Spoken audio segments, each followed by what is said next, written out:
Hello friend, आप लोग आज फिर से स्वागत है BSCB पटना क्लास में। तो आज हम लेके आए हैं रसायन विज्ञान का चैप्टर 2। ठीक है, चैप्टर का नाम है अम्ल, क्षारक और एवं लवण। ठीक है, इससे पहले फिजिक्स का 2 चैप्टर समाप्त हो चुका है और बायोलॉजी का भी 2 चैप्टर समाप्त हो चुका है। ठीक है, और हिस्ट्री का भी 2 चैप्टर समाप्त हो चुका है, मैथ का भी 2 चैप्टर समाप्त हो चुका है। ठीक है, आप लोग अगर वीडियो नहीं देखे हैं तो वीडियो को में जाएं, यूट्यूब चैनल के वीडियो में, वहाँ पर सारा वीडियो अपलोड है, वहाँ पर देख ले। ठीक है,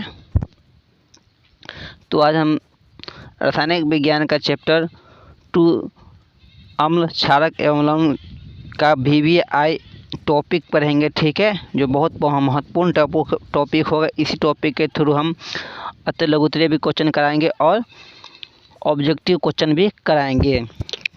तो आप लोग अगर चैनल पर नए हैं तो वीडियो को सबसे पहले लाइक कर दे। ठीक है, और वीडियो को शुरू से अंत तक देखिएगा। ठीक है, और चैनल पर नए हैं तो ज़रूर सब्सक्राइब भी कर लीजिएगा। तो चलिए हम वीडियो को शुरू करते हैं। देखिए, पहला टॉपिक क्या है? अम्ल है। ठीक है, अम्ल किसे कहते हैं, अम्ल कहाँ से प्राप्त हुआ है, ठीक है, और इसका स्वाद कैसा होता है, इसके बारे में हम पूरा जानेंगे। ठीक है ना। चलिए, एसिड शब्द लैटिन भाषा से लिया गया है। कहाँ एसिड शब्द कहाँ से लिया गया है? तो लैटिन भाषा से लिया गया, जिसका अर्थ है खट्टा। क्या नाम है? खट्टा। उसका अर्थ क्या होता है? एसिड का खट्टा। ठीक है, ये स्वाद में खट्टे होते हैं। कैसे होते हैं? बिल्कुल खट्टे होते हैं। ध्यान से पढ़िएगा आप लोग, और जिसको नोट करना है वो नोट भी करते चले। ये नीले लिटमस को लाल में बदल देते हैं। क्या? लिटमस को क्या किस में? लाल रंग में बदल देते हैं। ठीक है ना। ये जलीय विलय में क्या है? H+ है। क्या है? H+ आयन देते हैं।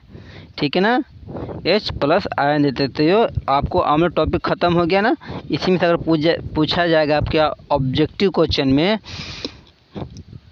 ये जलीय विलय में डैश आयन है, तो आपको दिया रहेगा H+ या H++। ठीक है, या H-। इसी तरह 4 ऑप्शन आपको दिया हुआ रहेगा। ठीक है, तो ऑप्शन नंबर ये सही हो जाएगा।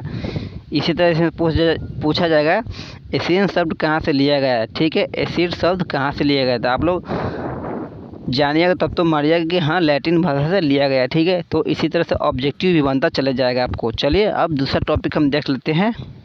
इसी टॉपिक थोड़ा आगे बढ़ते हैं। प्रबल अम्ल क्या होता है? क्या होता है? HCl लिखे है, H2O होता है, H2SO4 होता है। ठीक है, और HNO3 होता है। ठीक है, और दुर्बल अम्ल क्या होता है? CH3COOH, यानी कि लैक्टिक अम्ल और ऑक्सैलिक अम्ल होता है। ठीक है ना। क्या होता है? लैक्टिक और ऑक्सैलिक अम्ल होता है। सांद्र अम्ल किसे कहते हैं?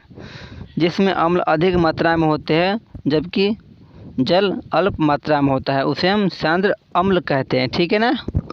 ध्यान से, बहुत इम्पोर्टेंट टॉपिक सब है ये सब, आप लोग ध्यान से पढ़िएगा। ठीक है, चलिए, तनु अम्ल किसे कहते हैं? जिसमें अम्ल अल्प मात्रा में होता है। क्या? जिसमें अम्ल है वो अल्प मात्रा में होता है, जबकि जल अधिक मात्रा में होती है। ठीक है, जल अधिक मात्रा में होती है। चलिए, अम्ल टॉपिक ख़त्म होगा। ठीक है, एसिड किसे कहते हैं सब जान गए हम लोग। ठीक है, तो आप लोग इस टॉपिक को कंप्लीट कर लिए, इससे ज़्यादा बाहर से क्वेश्चन आएगा नहीं। ठीक है, इतना आप लोग पढ़ लीजिए, बहुत इम्पोर्टेंट है। चलिए, क्षारक को हम बेस थोड़ा जान लेते। क्या है क्षारक? क्या ये कैसा होता है क्षारक? स्वाद में खट्टा, कड़वे होता है। ठीक है, कड़वे। ये लाल लिटमस को नीले में बदल देता है। ठीक है, ये लाल लिटमस को किस में? नीले में बदल देते हैं। ठीक है ना। इसका जली कितना होता है? OH-। ठीक है ना। चलिए, प्रबल इसका देख लेते हैं क्षारक। प्रबल क्षारक यही NaOH, KOH, CaCA या OH2। ठीक है, दुर्बल क्षारक क्या होता है? NH4OH। ठीक है, चलिए, क्षारक क्या होता है? क्षार। जल में घुलनशील क्षारक को क्षार कहते हैं। क्या? जल में घुलनशील क्षारक को क्षार कहते हैं। ठीक है, लवण साल्ट क्या है? देखिए, लवण अम्ल व क्षारक की परस्पर अभिक्रिया से प्राप्त होता है। क्या चीज़ प्राप्त होता है? तो लवण प्राप्त होता है। चलिए, 4 टॉपिक भी समाप्त हो चुका है, 2 टॉपिक समाप्त कर लिए हम लोग। ठीक है, चलिए सूचक देख लेते क्या है। सूचक किसी दिए गए विलय में अम्लीय क्षारक की उपस्थिति दर्शाते हैं। इनका रंग या गंध अम्लीय या क्षारक माध्य से बदलता है। ठीक है ना। आप लोग अगर चैनल पर नए हैं तो जो लाइक करते चले वीडियो को। चलिए आगे देखते हैं फिर से। सूचक के प्रकार। सूचक कितने प्रकार के होते हैं? वैसे तो सूचक बहुत प्रकार के होते हैं, परंतु इसके सामान्य प्रकार इसी प्रकार है। ठीक है। प्राकृतिक सूचक। ठीक है, प्राकृतिक संसूचक कहते हैं पहला का। देखिए इसके बारे में जानते हैं किसको प्राकृतिक संसूचक कहते हैं। ठीक है, वे सूचक जो प्राकृतिक स्रोत से प्राप्त होती है। क्या होती है? प्राकृतिक स्रोत से प्राप्त होती है, प्राकृतिक संसूचक कहलाते हैं। जैसे लिटमस हल्दी, चाइना रोज, लाल गोभी आदि। ठीक है ना। तो ये सब है प्राकृतिक सूचक। लिटमस। चलिए लिटमस की फिर जानते परिभाषा क्या होता है। लिटमस विलय बैगनी रंग का रंजक होता है। ठीक है, कौन रंग का? बैगनी। जो थैलाफाइट समूह के लाइकेन के पौधे से निकलता है। लिटमस विलय जब न तो अम्लीय होता है, ठीक है, न ही क्षारीय होता है। ठीक है, इसका रंग बैगनी होता है। किसका होता है रंग? बैगनी। इसका रंग क्या होता है? बैगनी होता है। चलिए आगे देख लेते हैं लिटमस पत्र क्या है। लिटमस पत्र 2 रंग का होता है। कितना रंग का? 2 रंग का होता है, नीला एवं लाल। कितना? नीला एवं लाल। अम्ल नीले लिटमस पत्र को लाल कर देता है। ठीक है, जबकि क्षार लाल लिटमस पत्र को क्या कर देता है? नीला कर देता है। ठीक है ना। ध्यान से आप लोग सुनते चलिए कहानी के तौर पर, तो आप लोग का पूरा ये टॉपिक ही याद हो जाएगा। दोबारा आपको क्वेश्चन इसमें से पूछेगा तो आप लोग फटाफट जवाब दीजिएगा। चलिए हल्दी के बारे में जान लेते हैं।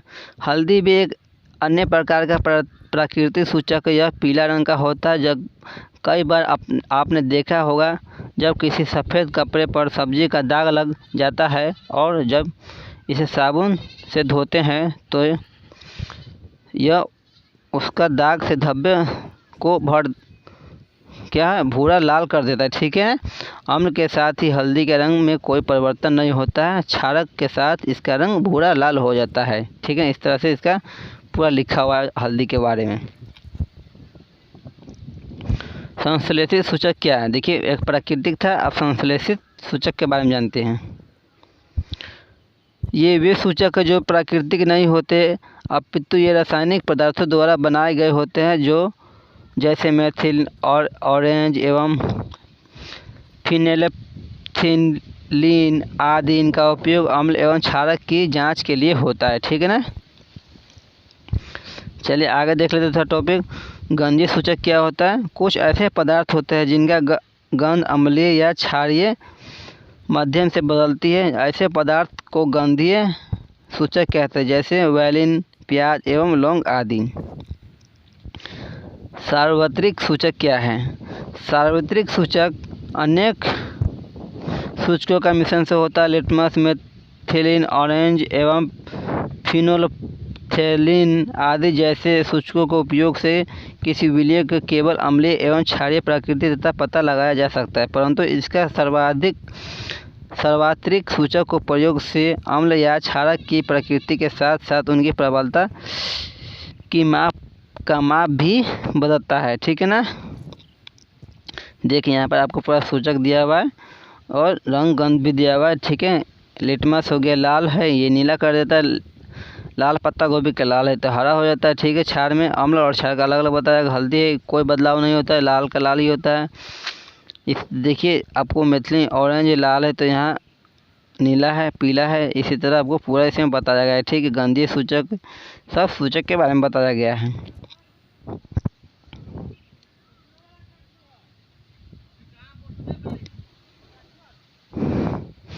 चलिए धातु की अभिक्रिया देखते हैं, अम्ल के साथ और क्षारीय के साथ।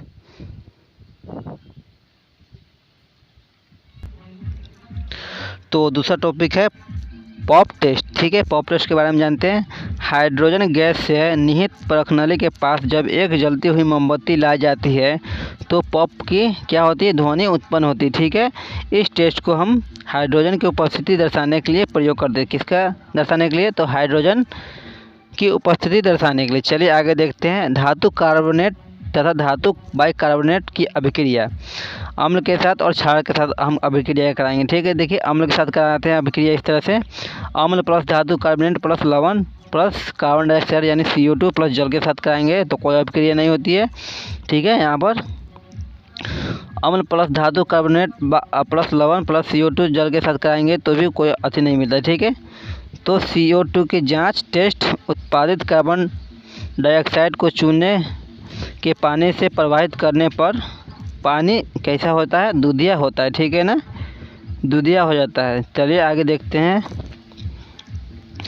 CaOH2 को हम क्या अभिक्रिया कराएंगे, किससे, कार्बन डाइऑक्साइड है तो क्या हमको मिलेगा CaCO3 प्लस H2O। ठीक है। इस तरह से मिल जाएगा अभिक्रिया हमको। चलिए आगे देखते हैं इसी प्रकार। नेक्स्ट टॉपिक है अम्ल एवं क्षारक की पारस्परिक अभिक्रिया। ठीक है। अम्ल क्षारक को अभिक्रिया कराएंगे तो लवण प्लस जल से। ठीक है ना, इस तरह से। चलिए उदासीन अभिक्रिया के बारे में जानते हैं क्या है। जब अम्ल द्वारा क्षारक का प्रक्षेपित प्रभाव तथा क्षारक द्वारा अम्ल का प्रभाव समाप्त हो जाता है और परिणाम स्वरूप लवण और जल प्राप्त होते हैं तो उदासीनकरण अभिक्रिया होती है। ठीक है। इस तरह से इम्पोर्टेंट टॉपिक है, आप लोग नोट्स भी करते चले। आप लोग उदाहरण भी दिया है, देखिए नीचे। चलिए आगे देखते हैं टॉपिक अम्लों के साथ धात्विक ऑक्साइडों की अभिक्रिया। ठीक है। किसके साथ, अम्लों के साथ हम कराएंगे अभिक्रिया।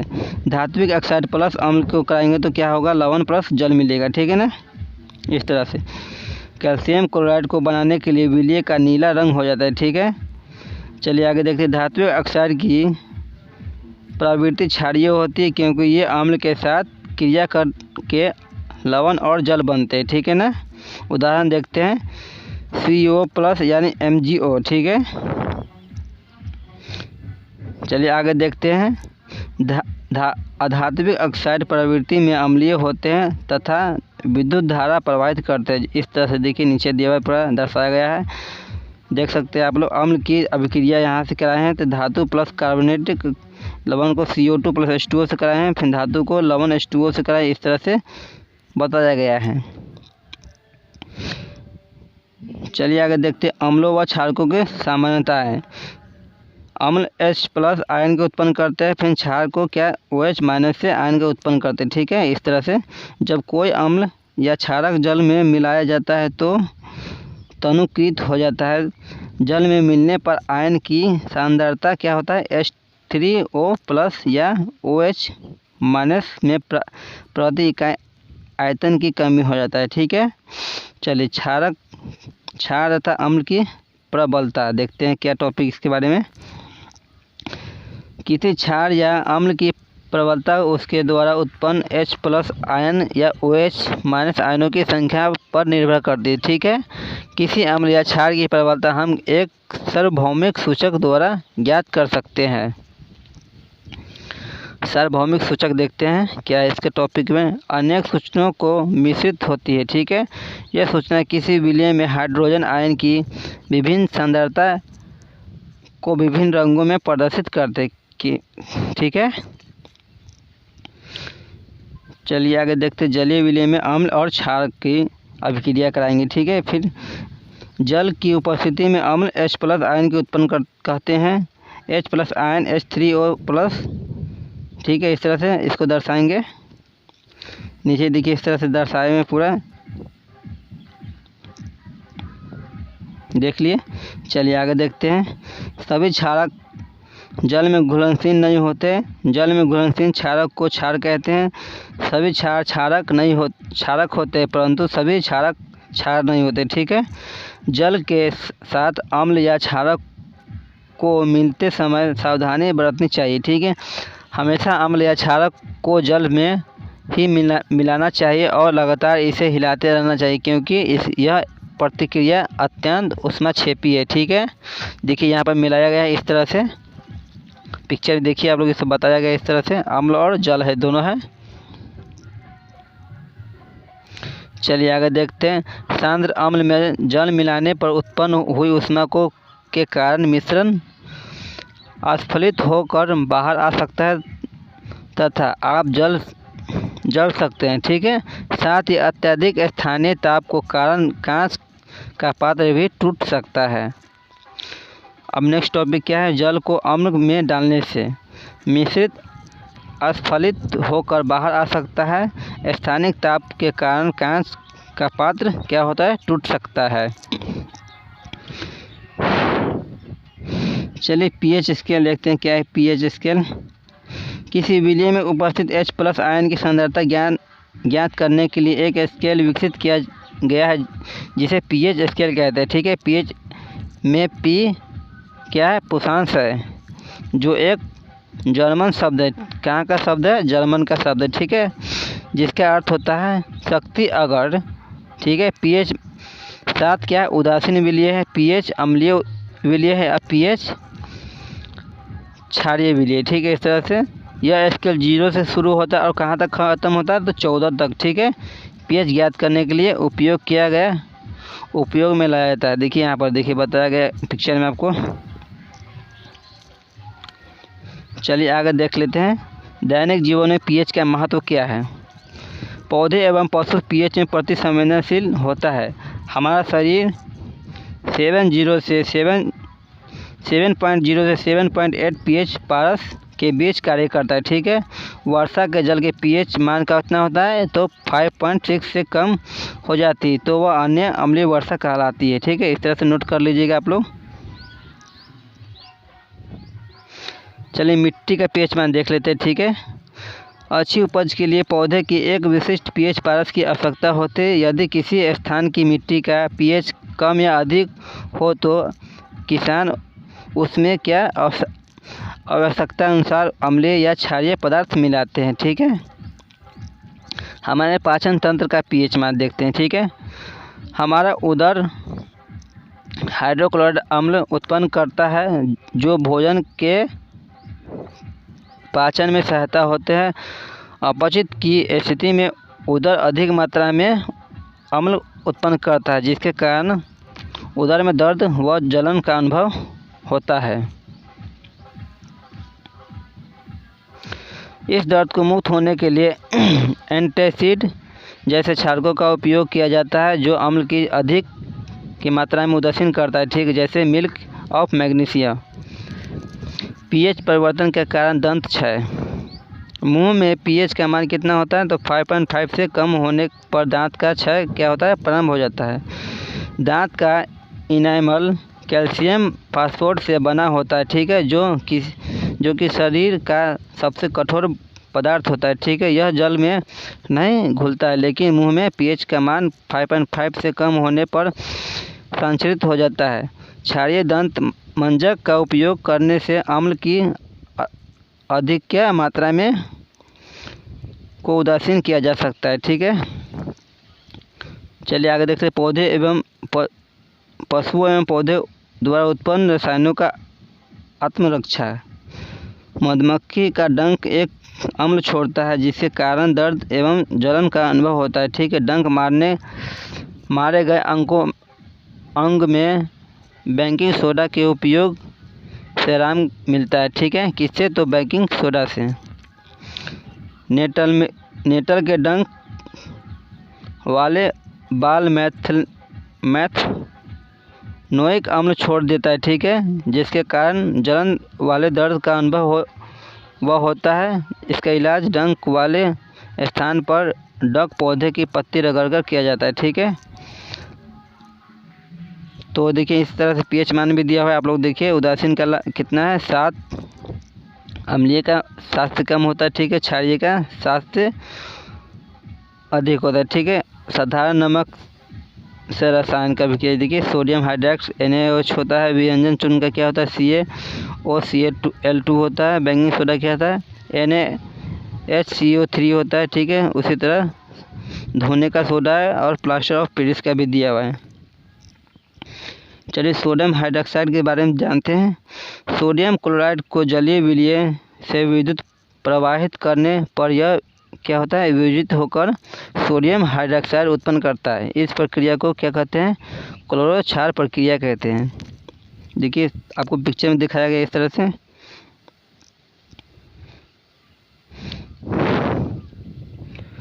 तो चलिए आज का लास्ट टॉपिक है विरंजन चूर्ण, ठीक है, इसके बारे में जानते हैं।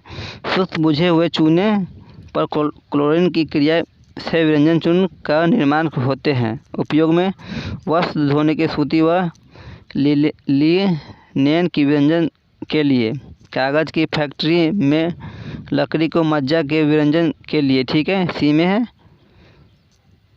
रासायनिक उद्योग में एक उपचय के लिए रूप में, और डी में पीने वाले जल को जीवाणुओं के मुक्त करने के लिए रोगाणु का नशा के रूप में, ठीक है, इस तरह से। तो आज का चैप्टर यहीं समाप्त होता है, ठीक है।